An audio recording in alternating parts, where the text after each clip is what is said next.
Oftentimes in our lives, we go through the motions of life feeling we are missing something.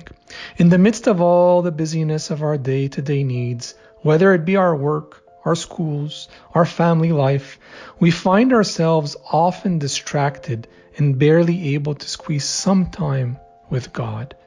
And because of that, we often also tend to feel like our prayers are a little dry. And as a consequence, we also easily become saddened and distressed by the affairs of life and the difficulties we encounter.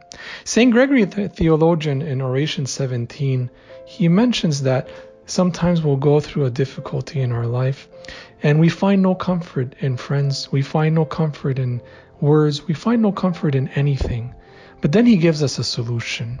He says to us, just take the first step. Comfort is near, on your lips and in your heart.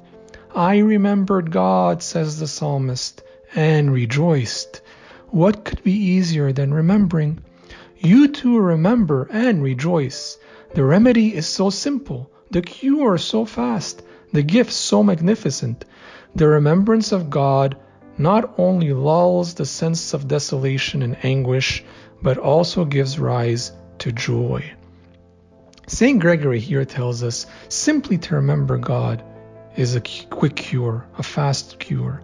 Simply to remember God is a simple remedy, and this remedy, he says to us, brings joy.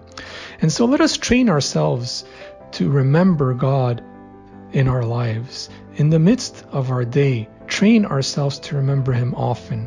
Set for yourselves triggers that will cause you to remember Him. For example, I can train myself and say to myself, every time I go through a door, I will remember God. I will remember Him every time I go through a door by saying a very short prayer, a 2 to 3 second prayer. Like, for example, my Lord Jesus Christ, I love you. My Lord Jesus Christ, help me. Or the Jesus prayer, my Lord Jesus Christ, have mercy on me. And so I use a short prayer to remember God. And if I do this throughout the day, how many doors do I go through? How many times do I pass through a doorway? And so, despite the busyness, despite the difficulties of life, despite the responsibilities, despite the needs of others, I will find myself pausing for 2 to 3 seconds, raising my heart to God and remembering Him. And this very remembrance, St. Gregory the theologian tells us, gives rise to joy, a joy that we are all searching for, a joy that only comes from above. And so let us remember God and find joy.